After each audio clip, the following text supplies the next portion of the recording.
Okay, welcome to our special session of the Metaverse Standards Forum. This is session number 4, and today we're going to have the topic audio for the Metaverse. We have a couple of distinguished presenters. I will get to them in a second. My name is Thomas Stockhammer. I'm board member. I work for Qualcomm, and I'm happy to organize and moderate the session today. We organize these sessions on a regular basis together with my colleagues Leonard Daly and Christine. And we are strongly supported by the MSF staff and colleagues, including Emily, Lissy, Jeff, and Neil. So thank you for this. Today, we have, just before we checked, 109 registrations, and we already have quite many participants. So I start here now because I have some introductory words, and then I hand over to the presenters. Imed, Alexey, Sujeet, Frederic, and Effie going to present, and Don and Astas is going to support Effie on some Q&As. Today it's a packed agenda, so I will limit the introduction of people, and I will also limit what I want to say in introductory word, and we also will have some instructions on Q&As. So it will be a listening initially or a typing in chat, and then we go into more discussion at the end on synergies, opportunities for the Metaverse. Before I hand over to the presenters, I will introduce this in a second. I would like to introduce the Metaverse Standards Forum and what we do in these special sessions. And so give me a few minutes for the advertisement break of the MSF. Okay. So the MSF was founded 1.5 years ago with the idea to have interoperability with the evolution of the Metaverse. And what we see is this combination of connectivity of the web with the immersiveness of spatial computing. All members are basically understand that interoperability is foundational to the Metaverse. And there's many vectors that speak to interoperability. And the forum is basically a constellation for interoperability standards and recommendations. But we are not intended to basically be yet another standardization organization, but to act as a unique, neutral, and welcoming venue for cooperation between standards community and industry. So we try to moderate, facilitate, and create cross-connection. And this SDO is another example, this special session is another example for this, to connecting different SDOs and understand how we have complementary aspects. So this is here, we have 2,600 members. We're a non-profit organization incorporated in 2023. And what we basically work is in the pre-standardization, identification of gaps, requirements, broad consensus, and then we operate with the SDOs who expectedly develop the specification standards that are needed with all of the tools they have. And then we have a post-standardization to basically create the test beds, interoperability, education material. It's bottom-up. We're actually addressing aspects where we collect members' interest and then identify how we can coordinate this within the forum. We operate in domain groups, and currently we have several domain groups. We have working groups, exploratory groups, and proposals. I'm not going to go through this, but they're in different domains. We have interoperability aspects in the 3D. We have a technology stack that looks into interoperability for devices, network requirements. We have legal, and we have discovery and ecosystem, and also use cases for the verticals. So you would find more details here. Some of those are mature and operate for a long time. Others are in the development phase. What you would not find here, where we're spending some time also with the board, is creating connection between AI and the Metaverse, because we believe that is fundamental. And that will be one of the topics that surely will propagate into this domain groups as well. Okay, so this is an innovation to get involved. It's an opportunity for you personally, for your organization, as a standards organization, or your organization as a corporate organization or university. You find the context here, and if you have questions, also we have staff here who can help you if you want to join. Okay, last slide from my end is we have started to organize these special sessions exactly for the purpose that we can foster and collect information from SDOs, where they stand, and potentially see if and what the MSF could do to help, also sharing information. we have these sessions regularly, monthly, typically at the last Wednesday, and we have next sessions planned coming up for June 25, July 30. If you have topics, there's a submission form which you will find later in the slide deck, and you can use the submission form for a proposal, and we will evaluate the proposal and see how we can move this forward. Okay, so last point is for today, there's the Discord channel, and we would like to use the Q&A feature, which is down in your Zoom. So if you go to your Zoom, you find a Q&A, and you can type in questions, you can comment, you can upvote questions.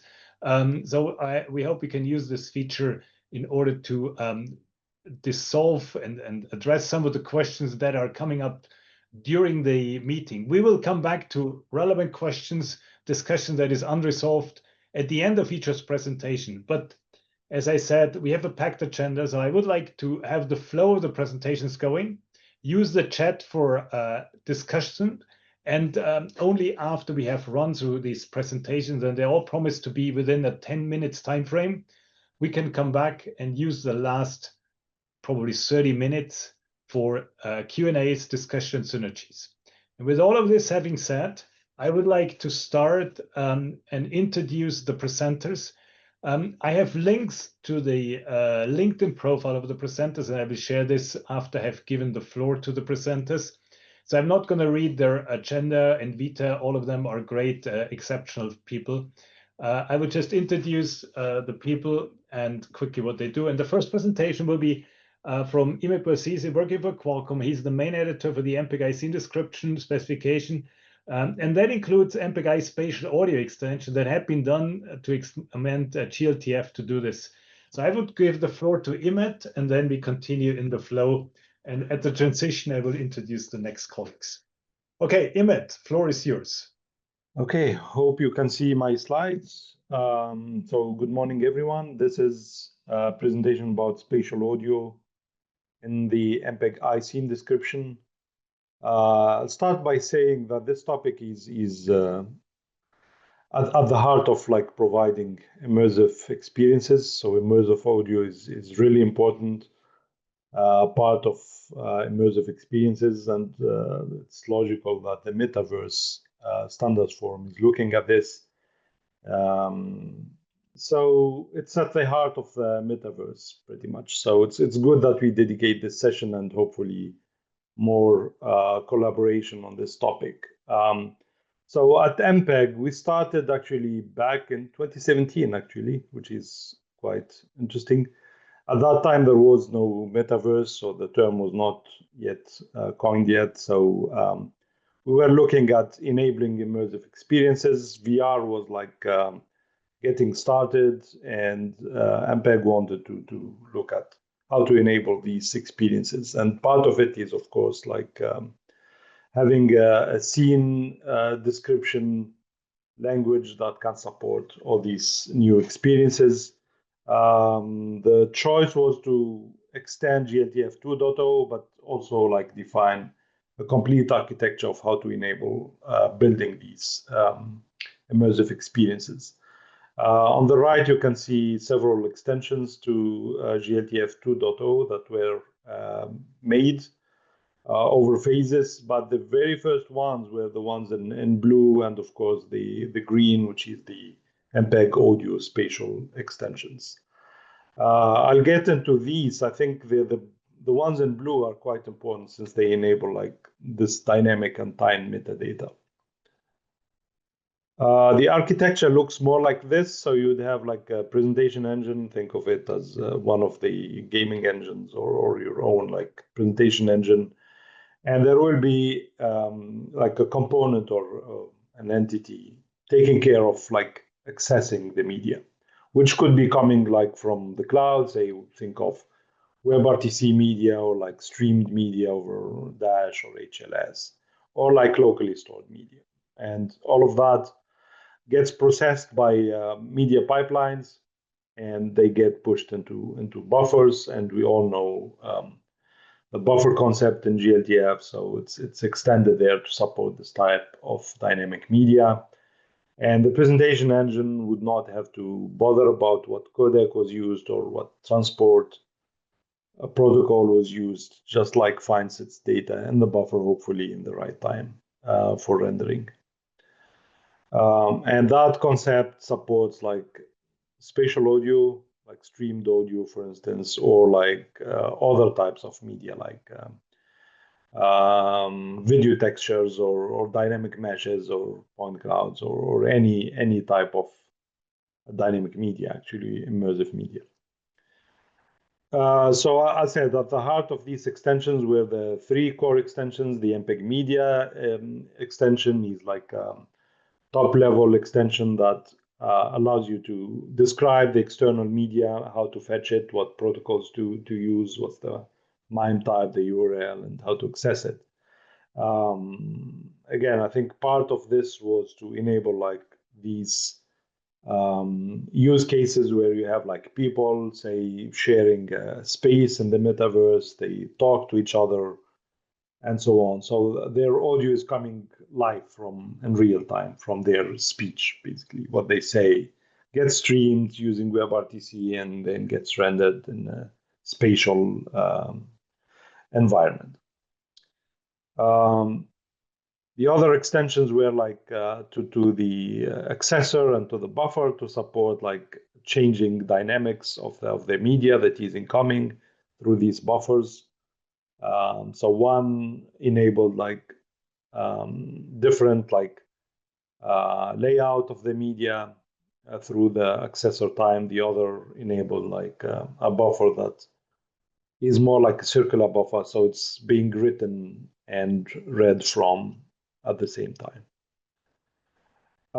Then we come to the MPEG audio spatial extension, which is like the core of this presentation. So I said audio was totally missing from glTF. So this was, at least to the best of our knowledge, the very first attempt to do this, or maybe there were some proprietary attempts, but not really standardized. So the audio sources, it consists of like three elements. So audio sources, effects, and at this time or at that time, the only effect that was supported was the reverb effect. And then you would have an audio listener. So the audio listener is what typically follows like the user as they move around the scene and so on. So it takes their pause or inherits their pause. And that's how you can support like different types of rendering, like binauralization, for instance, taking into account the position of the user and so on. Audio sources. So right now there is support for like simple mono. So say a person is talking or something, and HOA sources as well for like omni present like sources, so they are not affected by a particular position. And that's how we define this in the beginning. So again, the actual listener is really where how the rendering is defined, but we don't really define exact rendering. So you could render, for instance, depending on your output device configuration. Like if you're rendering to like headphones or then you might do binauralization. If you're rendering to speaker setup, you would have to adjust to that. The extensions are again defined in 23 ISO standard 2390 part 14, but they are also published as part of the vendor extensions of glTF and Kronos. So the sources are the most sophisticated structures there, so they allow for setting like different parameters, including like the type, or you can select between object or HOA sources. You can of course extend this to stereo. I think we did extend it to support like stereo with indication of how the setup or the virtual speaker setup is arranged. You would indicate your target sample rate so that the renderer knows how to do that, how to do the rendering, at what frame rate the samples are coming. And then you have like several other parameters like attenuation, pregain, playback speed, and so on. Key part of this is the accessors here. That's how the actual media is coming. So you'd have an array of accessors that point into like these circular buffers, or like the dynamic buffers where the media data keeps coming or the audio data keeps coming. Typically, after all processing, like after you demultiplex them, extract them, and decode them. So these would be PCM data that's coming through these accessors. Then you might as well attach to source. You might attach some Fs or audio effects, and as I said, the only effect supported at the time was the reverb effect. I think that's, in a nutshell, what this extension supports. Keep in mind that this was done like 4 or 5 years ago, if I recall correctly.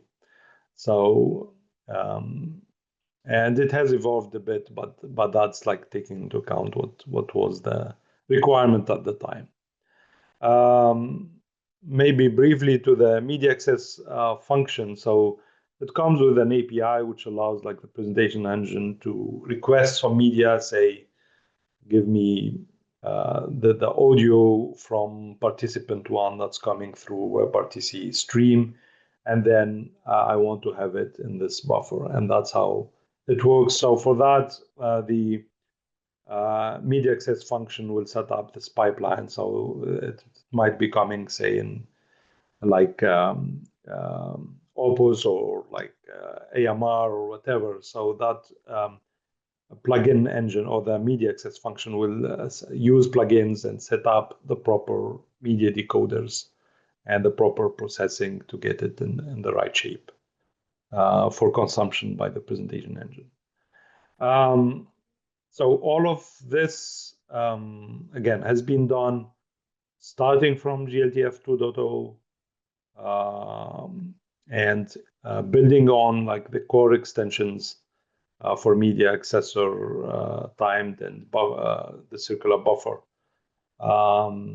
And with the key target of supporting like use cases like telepresence or like some dynamic media in a scene, say a TV screen or something, projecting like a movie or something like that. So with built-in support for technologies like WebRTC or like streaming media like Dash, HLS. We have implementations for this. So we have, you can access the vendor extensions first there under that first link. There are implementations mostly hosted by the 5G MAG reference tools. So there is a Unity player, for instance, that demonstrates all of this. There is also a web player, actually, not listed here, but that builds on 3JS library and has support for the spatial audio extension. I think I'm done. I hope I did not exceed my 10 minutes. So thank you very much. And I don't know if we're taking questions right now or at the end. Now we take it at the end. Imed, thank you so much. Let's keep this, put questions into the chat. And the next one would be Alexey. So Alexey, maybe you want to start sharing, and meanwhile I introduce you. Alexey is well known in the industry. He's the tech lead at Meta Facebook for AR, and he's also the chair of the Kronos 3D Formats group. And they currently look at the glTF extensions for spatial audio. That is probably overlapping or at least complementary to what you have seen from Imed. So welcome, Alexey, and the floor is yours. Please let us know what's happening in Kronos. Thank you. Yeah, thank you very much. Thank you for introduction. Yes, I'm a chair of Kronos 3D Formats Working Group, and today I will cover the current state of art for GF extensions for spatial audio. And if you don't know glTF, it's a specification for the file format that was originally designed to host the geometry and materials. But last years, we kind of start to evolve into something bigger than just like a container for the vertex data and the properties for materials and animations. So I think the current state and the future of glTF is the evolution of into smart assets will be more friendly for the providing information for the actual properties of the objects, not like a 3D meshes only. And audio is obviously one of the primary directions for us as well. So I will do like a really quick overview of the current existing and in development extensions. And I will start with MPEG Audio Spatial, which is already was presented by Imed, so that kind of caught me out of the guard. But anyways, so I'm trying to make this a little bit useful, so I put the links for each of the extension I will mention here. That's the link that you can follow up later. I added the status and added like some details and the concept behind every extension. Again, to just show the range, what we have and what we are talking about. So this MPEG Audio Spatial, again, that's pretty much explained by Imed, but the point is, by the concept itself, it basically allows you to provide the input audio data into the scene, then you have some properties for the actual runtime control, and you have only one effect, which is reverb. It can be attached to the audio source. You have some sort of the properties you control over this, and then you have the listener, which can be attached to the node to apply the actual transformation. It's like a first necessary step. And as you can see, that's just like super limited for this specific use case. But anyway, it's there, it's already done.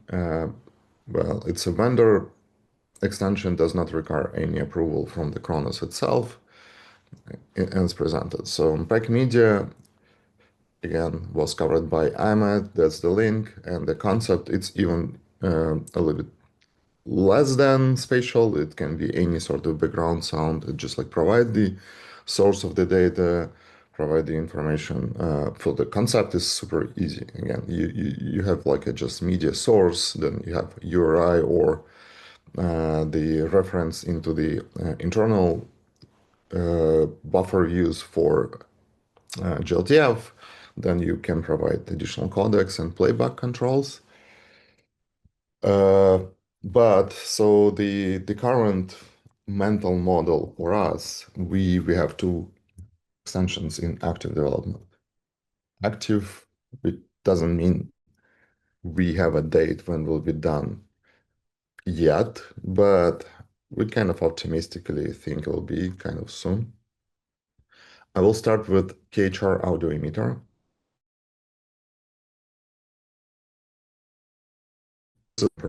But so these days it's a little bit more active because there's no significant changes for the extensions, more like a discussion how we need to collaborate with the interactivity. I will cover this a little bit later, but anyways, the concept is super easy. Again, we have the audio emitter, and that it can be added to the 3D nodes for the actual position audio. And then you can present this audio emitter as part of environmental or ambience audio. So you can play like a music in the background or like have specialized audio sources. So concept behind this audio emitter, they're kind of close to the impact ones. We have audio data, which is actual data, either URI or buffer U, and you can provide format by default. It's only MPEG and WAV. As for today, then we have the audio source that refers to audio data. And you have playback control over this, plus some initial setup, such as gain, rate, loop, autoplay. And then you have your actual audio emitter, which can be global or positional. Then you can describe the shape. As for today, it's omni or cone. And you can provide the shape properties, like again, describe the shape more precisely. The runtime control can be aligned with the animation pointers. So that means you can refer to those properties from the extension, then control from external source. Again, I will cover how we picture this in the future a little bit later. But that's one. So that's kind of starting point, again, to present some sort of the audio sources in the scene. Another one, which is also in development, we named it KHR Audiograph. And this one is a superset, actually, of all proposed audio extensions that I mentioned before. This superset utilize all the concept as sources, audio data, and some spatial effects on top of this. We do the work to actually normalize the properties of the nodes for this extension with web audio and popular game engines. So you can see close or close enough naming for properties for the, if you outtrain like in Unity or Unreal, etc., you'll be pretty much familiar with the properties. And basically this extension, it's provide the standardized way to represent the actual audio graph that might contain multiple audio nodes and processing nodes to create the final audio output. And it's designed for managing actually audio routing, mixing, and processing. And you can save this as part of glTF asset and spec. So basically it kind of allows you some sort of flexibility and programmability on top of the proposed nodes that you can generate pretty much complex audio effects. So the concept behind this, we support three type of audio node objects.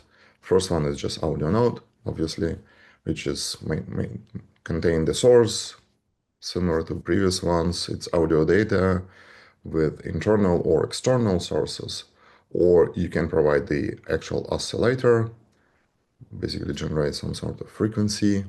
Then we support the emitters, which can be specialized or non-specialized, and we support listeners, similar to MPEG-I that you can attach to any node, and then you'll get the positional listener. Then we support the audio processors, such as gain, delay, pitch, channel splitter, channel merger, mixer, and audio mixer. Then we support different kind of filters, low pass, high pass, band pass, low shelf, high shelf, in peaking and all pass. And we do support reverb node. And it's built on top of directed cyclic graph. So again, you kind of build the processing pipeline on top of this, and then your runtime can utilize this. It's the concept for the actual extension, but what about the actual usage, how we picture this? That's where the interactivity comes to play. And if you don't know the interactivity, it's a new extension. We propose for glTF, it's super close to the actual ratification phase. It's pretty much, if you didn't hear about it, didn't try it, how not, but TLDR interactivity, that's a sort of scripting mechanism for glTF content that you can create the graph, the flow for the execution. And if you want to address the glTF properties, you can use the animation pointer to address this property. And let's return back to audio. For example, well, usually when you work on the rich assets, you want some sort of like very randomization or something like this. That's one of the easiest example that we have today. For example, let's assume you're making, I don't know, small game. I'm not saying you have to do the game in glTF, but let's, for example, you want to like add some flavor and coloring into your assets, and you have the door mesh, and when you open the door, you want to play the sound effect, which is like a open door kind of squeaking or something like this. And it will be boring if you play the same effect over and over again. So you want to add some random stuff. By default, none of those extensions kind of do not provide you this flexibility. We just describe the way how you pipe in the data, and that's pretty much it. but interactivity is embedded, the interactivity script is embedded into the glTF itself. And so, and technically with this extension, you can do like full complete logic behind this. What you need to do, you need like declare 3, 4, 5, whatever the amount of audio sources. Then you might connect those to the actual interactivity graph that will select the random sound effect and then route it to the output. So with the connection with interactivity, it can be just like part of the asset that requires zero code for you to do this. And this is real world scenario that's pretty much common for any audio engineers. And that's how it worked with the with interactivity in audio graph. It's like literally today, almost. Well, you can use this. We have the nodes that allows you to do multi-gate select. Then you can use the animation pointer to address your source, and you can assign the source and then assign the output, and it'll just gonna happen. So just think about this. So again, you're not leaving the asset space at all. So there's no runtime involved. You need to implement on the specific extensions, and that's it. You'll get like all this flexibility.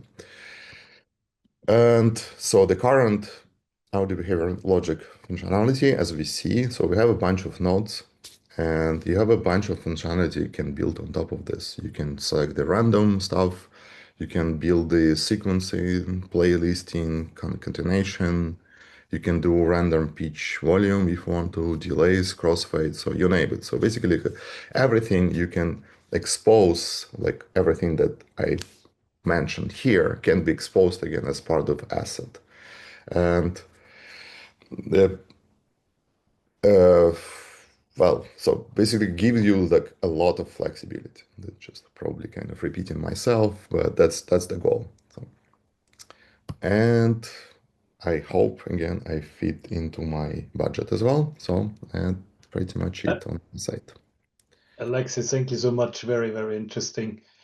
So again, we defer to Q&A. Please to the chat. Please use the chat or the Q&A. So please push questions. Much appreciated. And while I'm saying this, but we come back to some questions later. Can I ask Sujeet to share the presentation?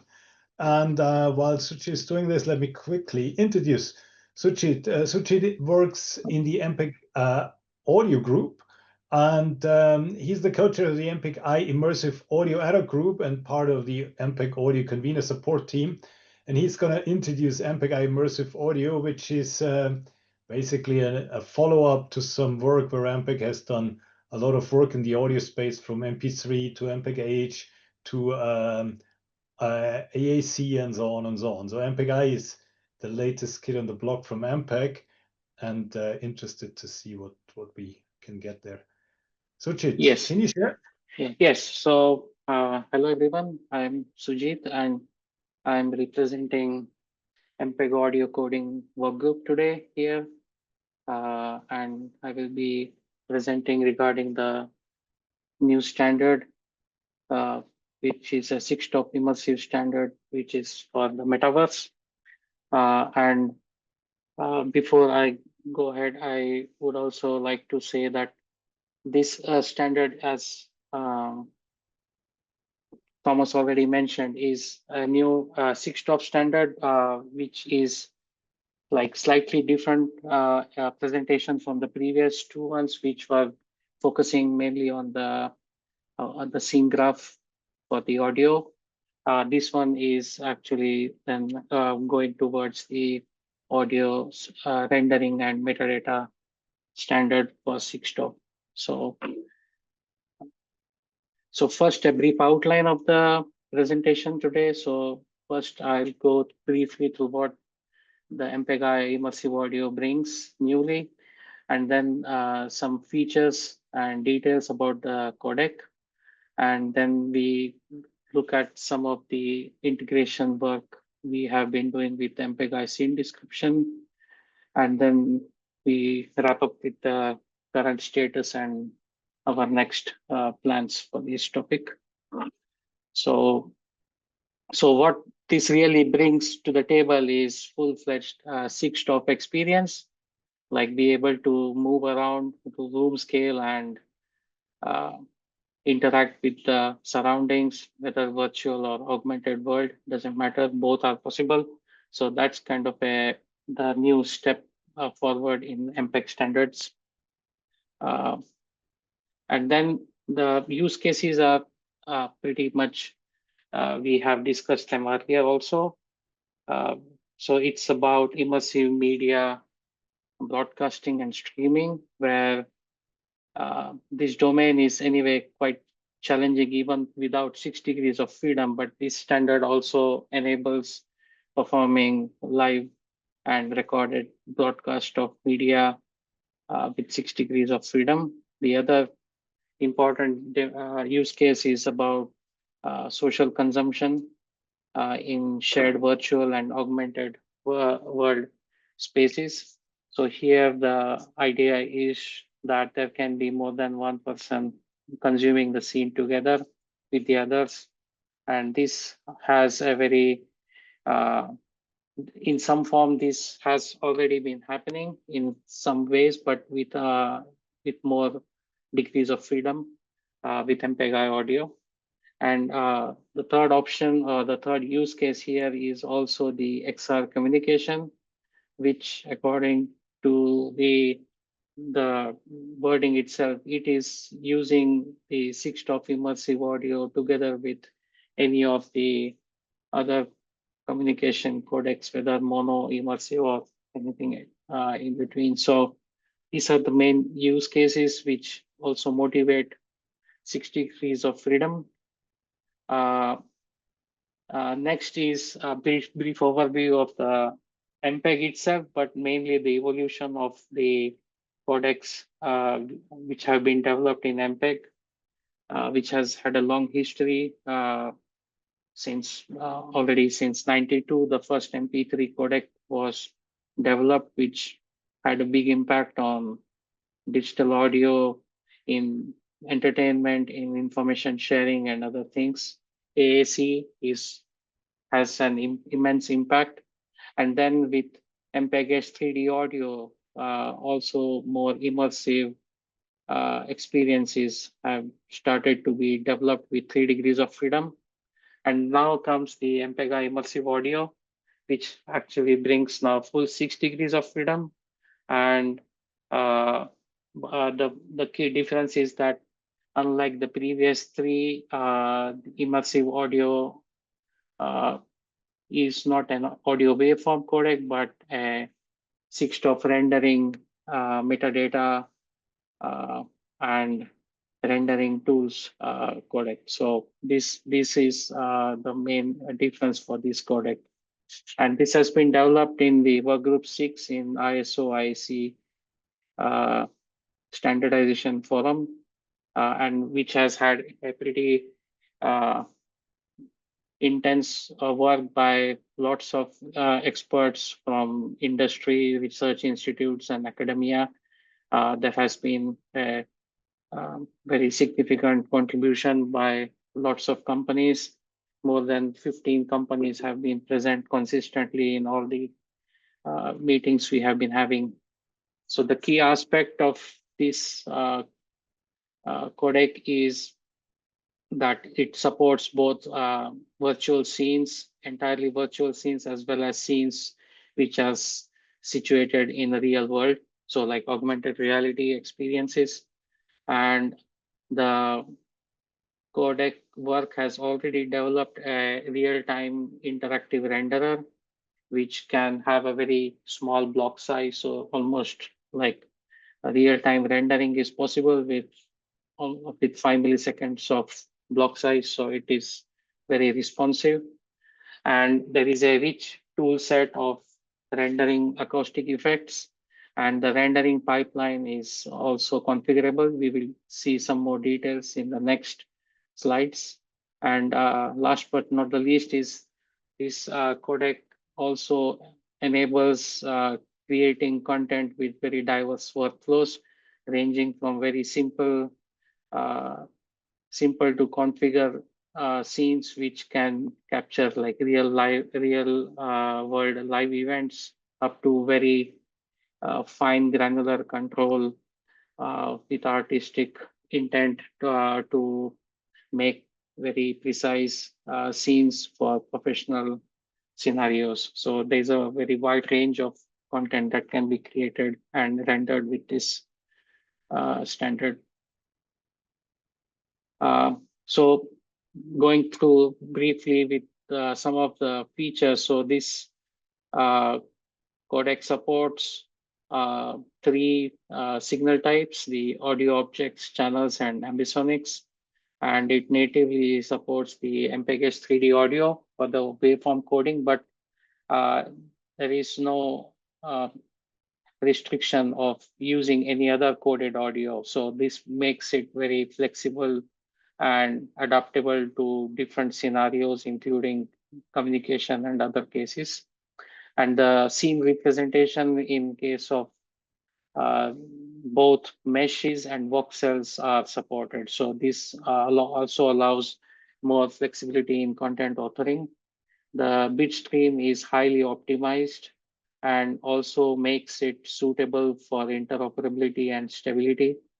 The high-level syntax of this bit stream is structured in such a way that it is also suitable for content distribution scenarios, so that it is a very flexible bit stream structure, and it supports both headphones and loudspeaker output. This is just a brief snapshot of all the acoustic effects that are possible. So these include like modeling of acoustic properties related to a source, like ranging from distance attenuation, extended sources, directivity, Doppler. So these audio sources is a bit analogous to the audio emitter, for example, which was mentioned in the previous presentations. And the acoustic effects are also present in this rendering pipeline. So early reflections, reverb, diffraction, occlusion. So, and also a very diverse set of acoustic scenes can be supported with this standard. So ranging from multiple rooms connected with acoustic portals to scenes which have dynamic changes like opening, closing the door or other things. Also more dynamic content, even some have ability to use random scene changes, such as if somebody is throwing a basketball, then it can adapt and render the audio correctly based on the pitch of the ball touching the floor, for example. And also various types of virtual environments are also possible, including like a physical room as well as virtual room. So both types of acoustic environments can be modeled in this. This is just a picture of the rendering pipeline, which can be configured with help of the bit stream, so that not necessarily all of them have to be used for everything and for every scene, or even possibly for different bit streams can be created to create playback experience which can scale to different devices, for example. Here is a brief overview of the architecture. So the main thing here to notice is one side is the content creation part and the other is the content consumption of playback. The content creation is quite flexible and is not normative in the standard, so it allows full flexibility for implementers to use different methods to optimize or use their different workflows. On the playback side, the rendering and the bit stream have been specified in the standard. In addition, there are interfaces which have been defined, so which allow listener space information. So in case of AR, the physical room environment properties can also be fed to the renderer to adapt the rendering based on the room acoustics, for example. And then user interactions and accessibility interface can also enhance the experience and the availability of the experience for different target groups or different optimized experiences for different situations. And then then we go towards the part for the integration with the scene description. So we have been working with the scene description group in MPEG, and we have defined a node mapping extension which enables alignment or a spatial alignment between the visual scene nodes and the audio scene nodes.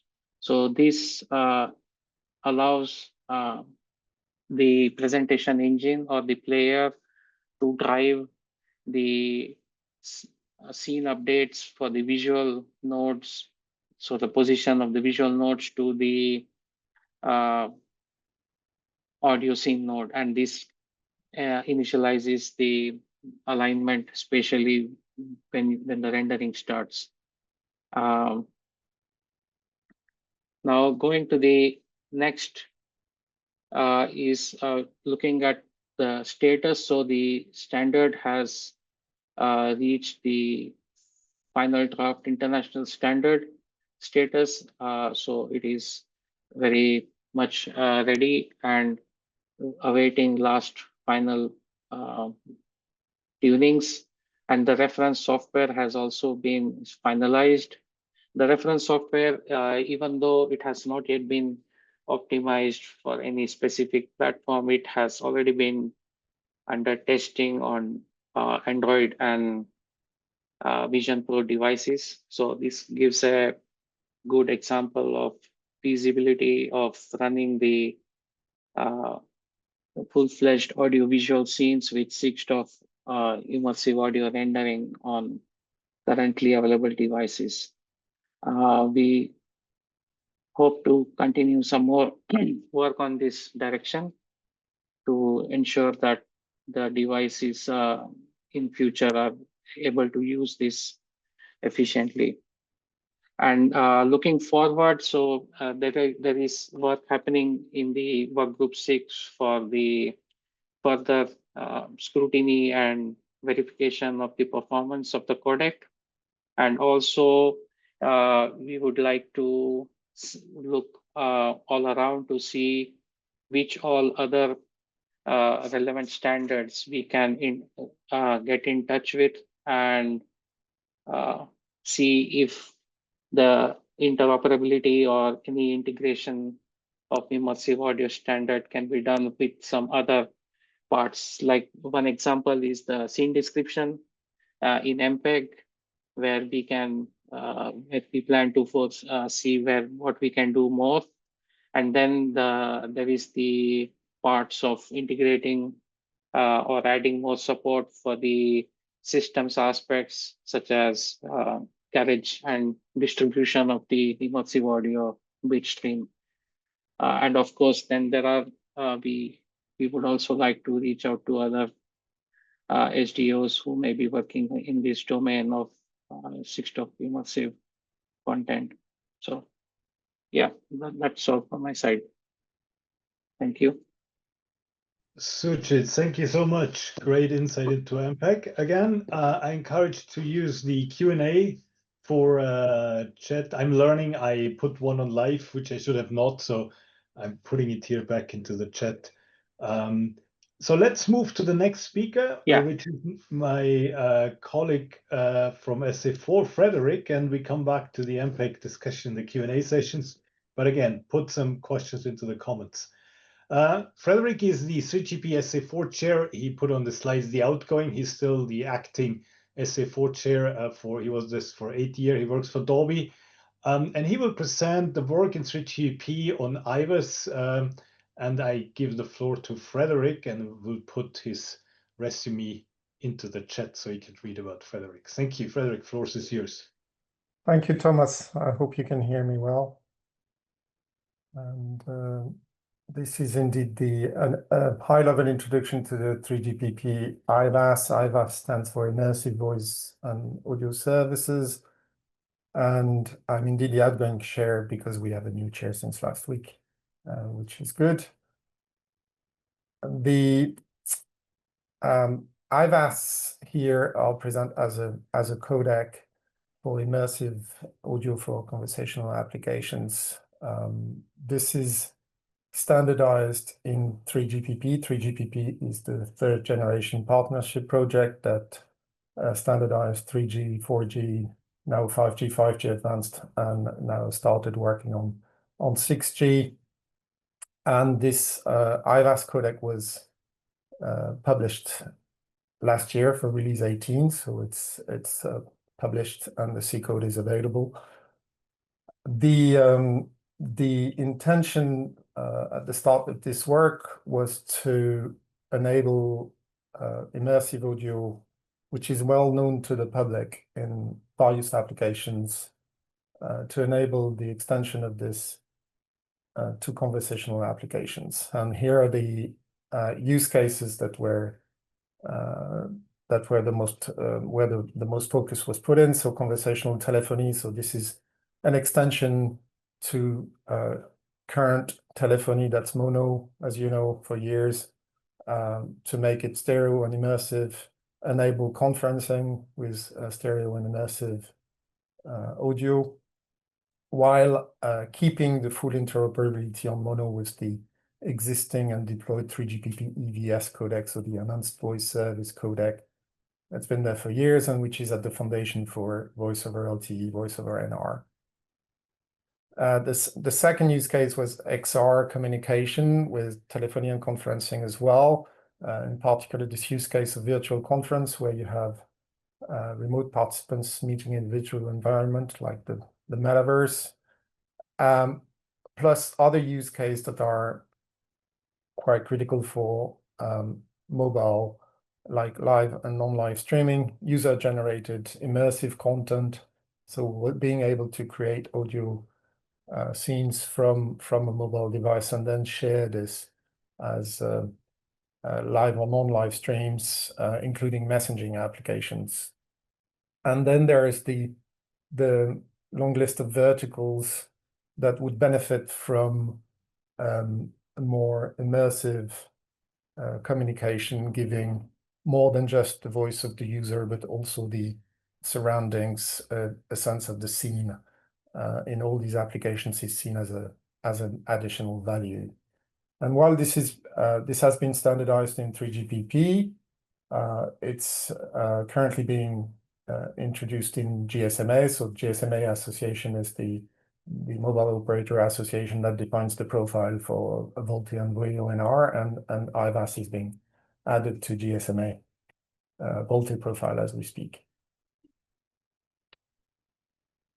So a high-level view of the codec architecture and the formats it supports, both the input formats and the output formats.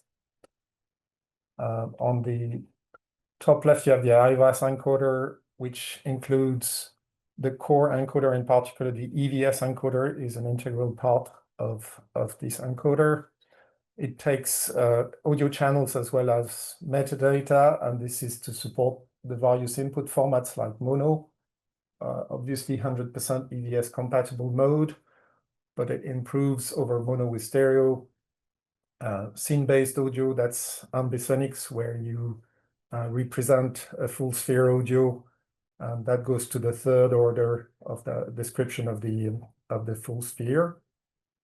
And then there's another mode called metadata assisted spatial audio, MASA, which thanks to input metadata that describes the spatial scene can encode and recreate from a reduced number of audio channels into a spatial scene, plus with the more classical multi-channel formats with flexible layouts of those multi-channel and object audio as well, so individual streams. And here we can go up to 4 objects, plus the combination of the scene-based audio representation plus object, as well as the MASA plus object input formats. which makes it very versatile. So in the encoder, you have the analysis, the scene encoder, the downmix, and we'll talk about DTX and operation control.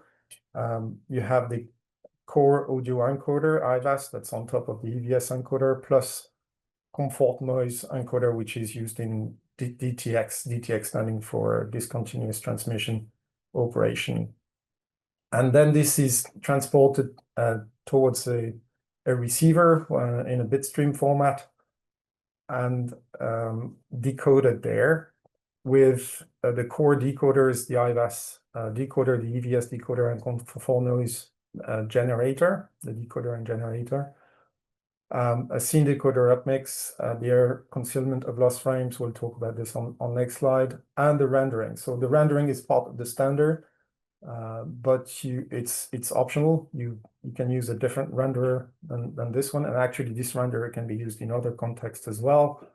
And then you have the supported output formats like mono and stereo, multi-channel with a number of speakers that can go up to 16, so 16 channels supported, ambisonic to the third order, binaural audio on headsets, including the support for real-time head tracking to recreate the scene, and an external output mode for pass-through operation. So when you use other renderers than the optional renderer, that's part of the standard. The features, so DTX, discontinuous transmission, that's used to reduce the rate of transmission while there is no key data or audio to represent. So that's very important for efficient transmission on mobile networks. And that's based on voice activity detection and comfort noise generation. The error concealment mechanisms is also quite key in combination with the jitter buffer management mechanism in case of late or lost frames.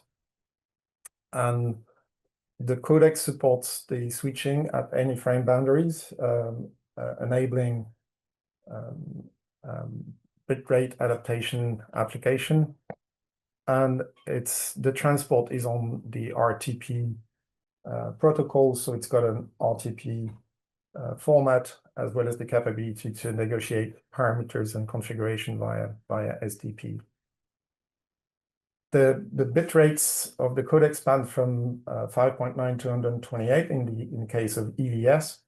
Mono compatibility, obviously, then from stereo, it goes from 13.2 and up to 256 for stereo and 512 for all the other immersive mode. The delay of the encoder plus decoder, that's the algorithmic delay. There's no transmission or processing in that figure. That spans from 30 to 38 milliseconds, so quite low delay for these conversational applications. And the audio bandwidth spans from narrowband to wideband, super wideband, and full band. One aspect that's highlighted here, maybe in this metaverse context, is the ability to do split rendering for high quality XR experience when you have a low powered device like for example glasses, where the head track rendering process is split between those two, allowing the heavy compute being done in, for example, a smartphone, and the low complexity rendering in the glasses, and that allows for low motion to sound latency and obviously low complexity requirements for the playback device. Then from the performance perspective, this codec has been selected by 3GPP, and 3GPP has a long track record of heavily testing those before selecting. The TR, the technical report, is public. It's available. It's in 26997 if you want the details of the test. It was tested against a simulated EVS codec-based immersive reference systems, and with two blocks of tests, so naive listener experiments with P800 style test, 18 voice communication use cases. So, and also 28 audio-oriented expert listener experiments. Overall, 319 tested requirements done by independent listening labs, and the same test reproduced in multiple labs. So the requirements were met in 98.4% of the cases, and were exceeded in 54% of the cases with zero systematic failure, meaning when we had a failure in this 1.6%, then the other lab didn't fail. So it was fairly positive, and you can check out the curves, summary curves for some of these cases.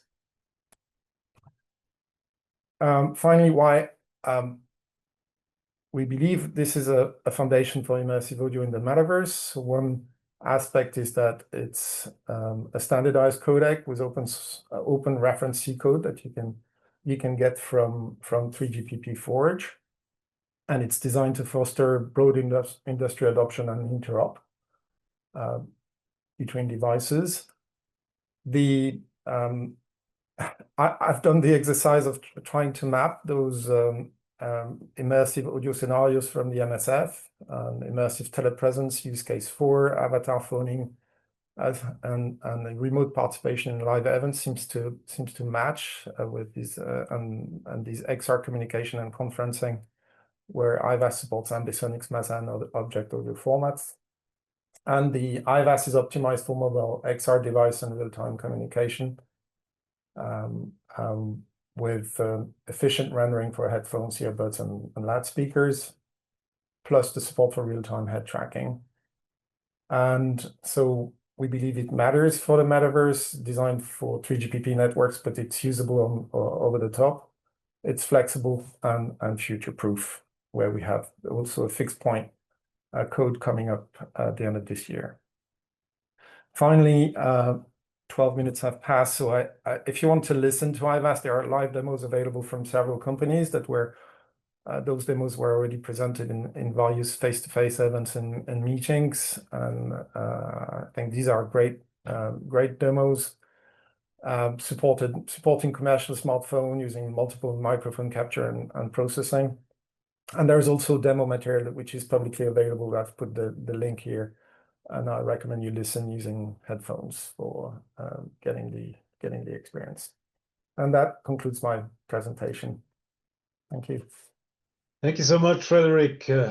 Much appreciated. Also with links to demos, and people can use this. Maybe you put any demo links into the chat right away that people can test it. And we go to the last presentation for today. And we were grateful to add, after we have sent out the invite, the colleagues from the Web3D consortium around Don, who is very active in the Metaverse Standards Forum. And we get a presentation. I believe Effie is going to do the presentation on X3D graphics and W3C web audio standards for spatialized sound. So Effie, please go ahead. And we are obviously always, as always, a bit late, but I think we're good.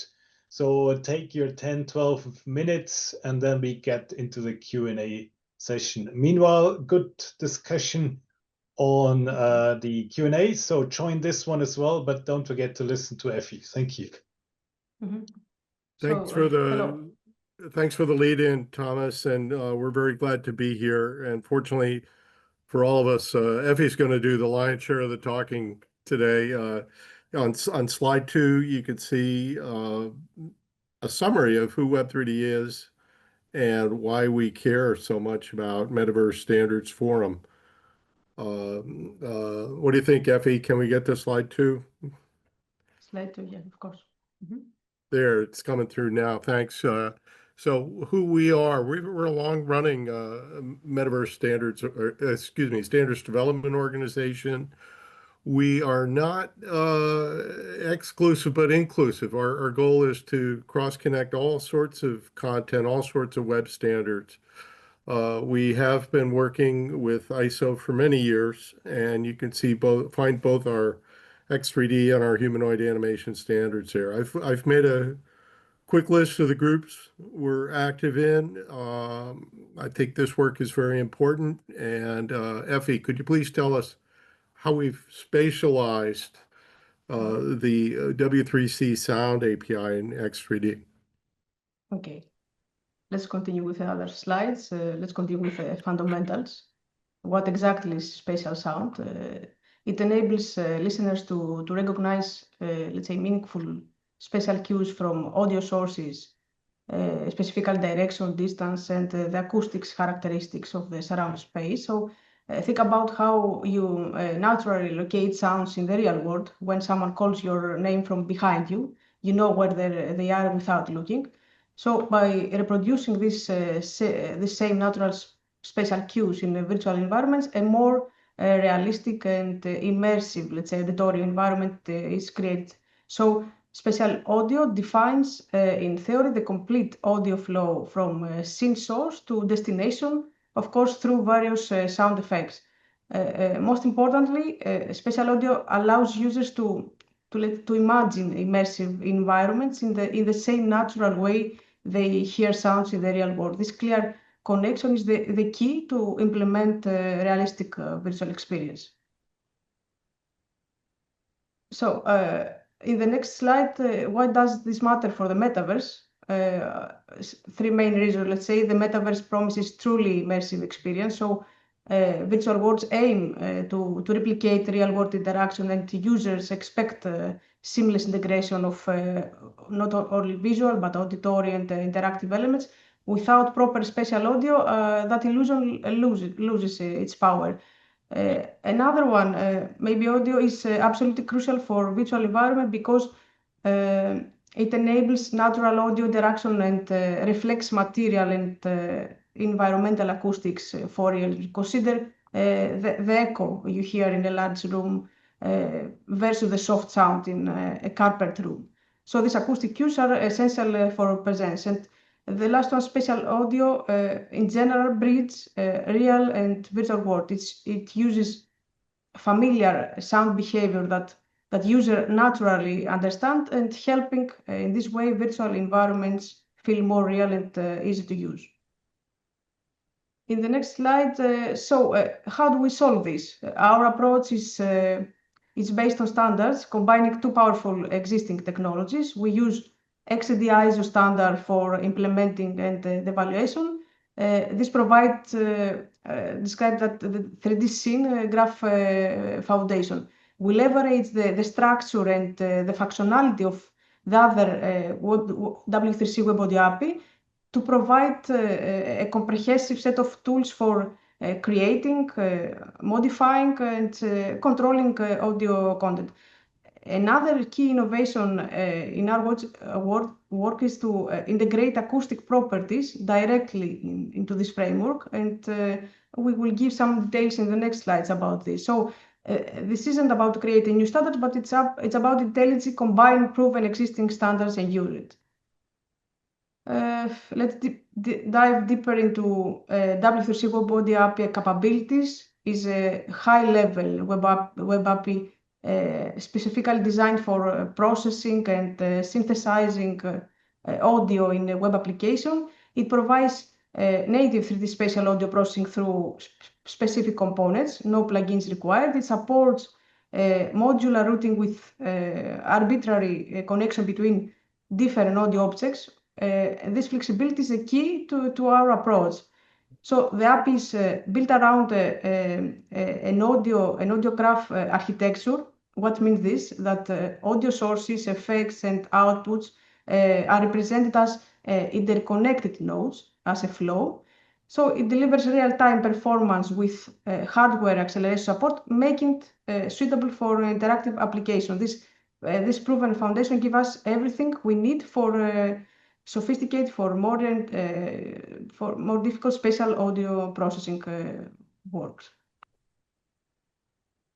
Now let's look at the XD side, specifically XD version 4. The sound component is included in XD version 4 and defines how sound is delivered to an XD world and how sounds are accessed. It provides a rich set of specialized audio capabilities and in a comprehensive architecture suitable, of course, for 3D models and virtual environment. This include signal sources for sound, virtual location for sound generation, propagation modeling, etc. And another one, XD4 introduces the concept of acoustic models for sound propagation, which building a custom, at the moment, WebGL engine for ray tracing computation. This goes beyond straightforward positioning of audio sources in 3D space. It's a sophisticated approach aimed at simulating more, again, realistic acoustic behavior. This slide is the technical architecture of X3D force sound component nodes. This diagram shows the hierarchical relationship between different audio nodes in X3D. As I said, the acoustic properties includes attributes, coefficients related to physical propagation phenomena of sound for various materials. The X3D sound node, a very important node in X3D for the audio, includes multiple audio specialized components, channel nodes for audio routing, sound processing nodes, provide effects, and of course source nodes. So this comprehensive node set maps directly to WebAudio API functionality, while of course maintaining X3D's declarative scene graph approach. Let me explain. This brings us to physical-based sound propagation, a very promising area of development. So what does this involve exactly? Sound propagation techniques simulate sound waves as they travel from each source to scene listening points, of course taking into account expected interactions with various objects in the scene. So spatial sound rendering includes estimation of physical effects involved in sound propagation, such as surface reflection, both specular or diffuse, and wave phenomena like refraction and diffraction within a 3D scene. The figure as you saw in this slide, what exactly mean different acoustics interaction where sound change direction when passing through different media. This level of acoustics creates, again, a more realistic and immersive audio experience based on our proposal. On this slide, I try to explain one of the key concepts in our work, the audio graph concept. As I said before, W3C WebAudio API processes audio through a graph of nodes. So X3D4 harmonized with this audio graph model. So this is where it all comes together. X3D4 inherits the audio graph architecture and, of course, transform into visual XML scene structure. The result is becomes easier to understand, to manipulate or use audio graphs through X3D scenes. Instead of working, let's say, with abstract programming concepts, developers can work with visual declarative scenes description. How do we achieve this? Native X3D audio components implement the audio graph concept with minimal code. This means developers get all the power of spatial audio with simplicity and visual clarity of X3D scenes graphs. I try in this slide to give an example and explain a little bit more with evaluation. Actually, in order to demonstrate our approach, the reliability of our approach, we have implemented a number of examples using the proposed solution. This specific example evaluates the attenuation of two different sound sources while the camera, which represents the user, moves through the 3D scene. So from the audio perspective, this example can be described using X3D code as shown in the left side of the slide. So the audio nodes in X3D model are declared using XML nested elements where parent-child relationships represent the connection between nodes in the audio graph. This X3D hierarchical connectivity and the resulting audio graph illustrated in this diagram showing the X3D code audio graph based on the code that we use.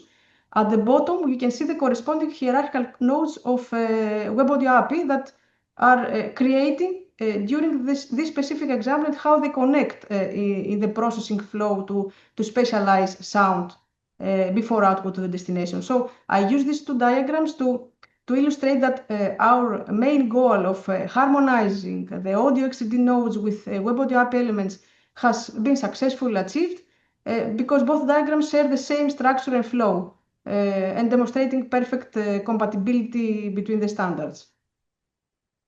Here is some live examples and demonstration. You have prepared several resources. We have interactive demos available through our provided links, along with complete source of course code for developers who want to test these techniques. What's next? Looking ahead, our current research focus on, as previously described, on advancing physical-based sound propagation via audio ray tracing, and try to implement it using WebGL for web compatibility and real-time performance.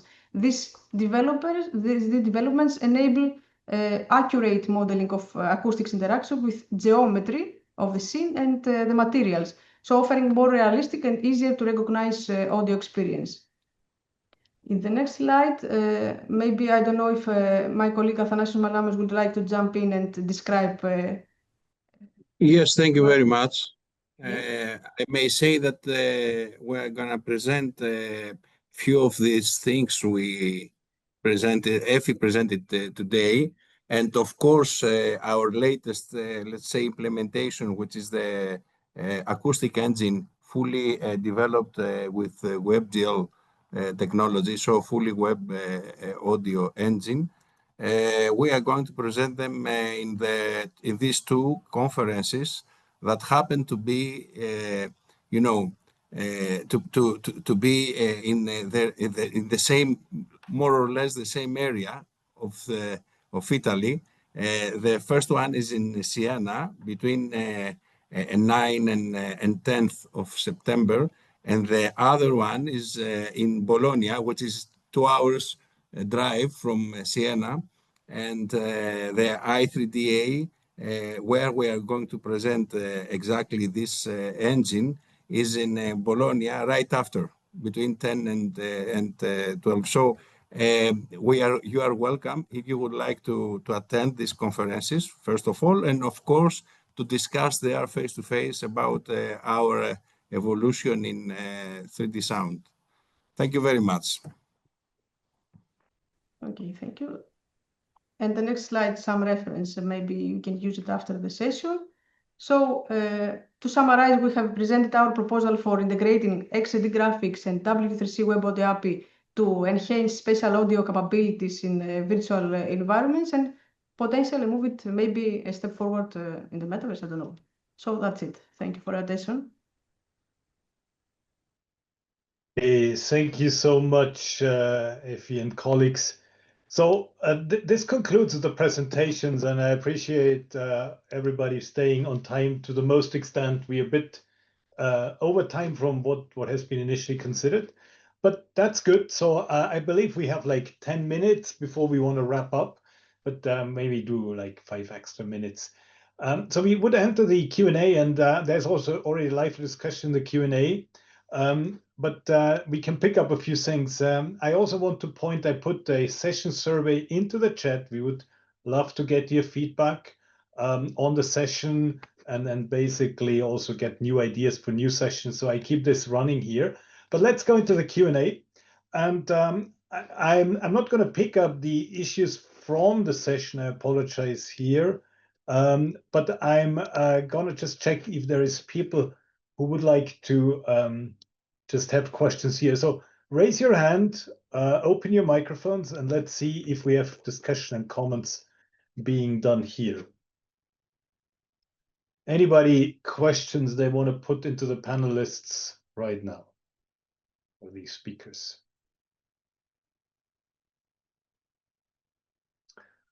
I don't see anything, but maybe that comes. So what I would do then is I have a quick check on the Q&A, and I need to feature everything here. Here's more. Here's the Q&A. And we have a couple of live discussion, which is small right now. Pointers from Don to some work that's happening. One of the questions, I believe, what is interesting and maybe to be checked is, as glTF is such a core technology in the 3D description, is how does this extensions work? How can you do extensions? That's less a technical question, but more a procedural. So Alexey, can you explain maybe how you can do extensions in Kronos or in glTF and Sure. So the Kronos is IP-free framework. So that means actually do whatever you want. You can develop any of yours extension anytime. And if you want to present your amazing work to the world, it's a good idea to show it to us and then it can be listed on our GitHub. In this case, I highly recommend open the issue first and describe your idea what you're going to do. There is non-zero chance that something already exists. If this idea does not exist, you will just get sort of the blessing from the people, not necessarily Kronos members, and you can start develop this. We have different layers of extensions. First one we call this vendor, and if you just like check the structure of GitHub, you will see the vendor extensions. They explicitly have like a subfolder for vendor. Vendor extension does not require anything from us. You can literally do whatever you want, but still should be compatible. We'll do like a minor checks regarding the actual language, etc., but we're not checking the quality of this extension. So the second tier, we call this ext. That means it might be a little bit higher requirements for this extension. So usually we at least looking into this during our working groups meetings or async. And the highest tier is KHR. So all KHR extensions were developed with the contribution from the Kronos members. If we see the reason to uplift or combine several extensions into KHR, or we see the gaps, we usually develop those extensions internally in Kronos. It doesn't mean it only us develop this extension. Feel free to join any discussion anytime. It's completely open all the time, everywhere. But main drivers, main champions, most of the cases, they're kind of Kronos members or affiliated to Kronos somehow. And again, it's open, it's free, just do it. That's it. Super easy. Thank you, If I could build Alexey. on Alexey's comment, I think that's really interesting because we do track that, and we have implemented glTF 2.0 and XtraD 4.0, and we are paying attention to the current evolution. So there's a common ground there, and building on that, it's further interesting to see all the codecs and how they're getting to 6 degrees of freedom and more interactivity and more responsiveness. So the 3D web interoperability group in Metaverse Standards Forum is where we're focused on how could this stuff manifest. We do not see it as a competition of who's got the best this or that, but rather how do we all play together on the web as one way to connect to the even richer functionality of the metaverse. So we got a lot out of this today, not hearing any blockers, looking forward to more. Thank you, Don. So, I mean, we could end a bit the technical discussion and checking one more time, are there questions from the audience for the speakers? Please raise your hand and unmute, that would be appreciated. If not, and again, whenever a hand raises, we go into this. I would like, oh, there is Joe. Go ahead, Joe. Or was it just a clapping? I think it was maybe just, go ahead, Joe. I just want to say how great that stuff looks. And what I want to see out of it, of course, is a competent editing system that I can build content. And for that matter, my avatar can build content. So thanks very much for all of this. Great, appreciate it. So I mean, I take a bit of personal perspective, kind of two domains, the domain from MPEG and SwitchGP, which is very centric to basically get the full end-to-end experience, including the capturing of the content to the rendering, right? But maybe less looking at what you would do in a game where you generate the content and you need high interactivity, but a very consistent quality you see with all of the evaluations. Whereas glTF and Web3D probably is more looking into getting very flexible content generation. So, and one of the discussions is always about producing the content and rendering the content. how relevant specifications are around these topics. I'm just throwing this in if anybody has a comment here to basically also understand a bit the approaches in these different organizations on audio. Sorry, I just first of all wanted to thank you for organizing this and thank all the speakers for excellent presentation. That gives us all a very good snapshot of where we stand in terms of audio for Metaverse. I have a question specifically for Sujeet, but for everyone, if wants, anyone wants to answer. And it is, we are tracking the movement of the listeners. And so a crucial thing is the delay with which we respond to the rotation or to the motion of the listeners. And so I was wondering if you have a set of limits for the delay, including the codec. For example, if we just think about MPEG-H 3D, that has a considerable delay just because of that. And so, and also, does that put a limit on the number of listeners we can support, like, for example, in a loudspeaker rendering situation? Yes, so I think yeah, that's a good question. So the good thing with MPEG-I immersive audio is that it is a very small block size. So this renderer itself doesn't impose any additional delay. And then to your question about the latency, or I believe you are referring to end-to-end latency with MPEG-H 3D audio. In that case, actually, if we think of a streaming like a scenario, then the decoded audio audio buffers would be available before we start the playback experience. So in that sense, the motion to sound latency for the rendering playback would be quite low. It would be in the, like, for a typical case, it can be as low as 5 milliseconds. So in that sense, the block size is also flexible for immersive MPEG immersive audio. So it can go even lower or it can go higher if we want to reduce complexity. So I hope I addressed your question. Yes, in terms of the number of listeners that yes, okay, that actually, okay, the number of listeners. So as of now, the each renderer supports one listener only. There is a possibility to include different external audio source from different streams into the same playback or same rendering, but then that would not be, because then it would not be a different listener, because then every listener would play back for that position. So it would be the same position, yes. So it would be, yes. So one listener per renderer, basically. One listener is per renderer right now. And typically, yeah. Can I just include the other colleagues, Athanasios and Frederic? Athanasios first, so that we make sure we get this. I would like to answer the same question somehow.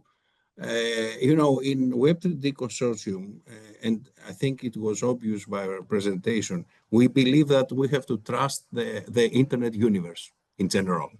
We don't have to reinvent new things all the time. So, for example, if you are gonna follow, an architecture, let's say that is based in the experience that you already have from the internet, because more or less, Metaverse is an internet infrastructure, development. So if you are gonna trust whatever we have already, then the question, Marina's question, for example, is a matter of protocols.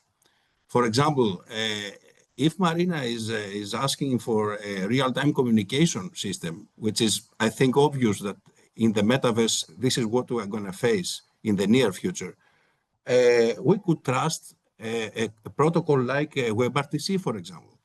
I think other presenters mentioned about that, because we, at least us from the multimedia community, we believe that WebRTC is very well working.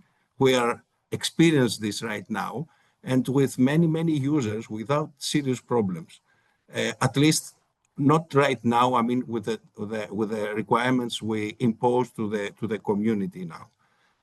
So I think that the question is whether we are going to trust real, the experience of the internet universe, or we are going to work from scratch in order to invent or reinvent new things inside Metaverse.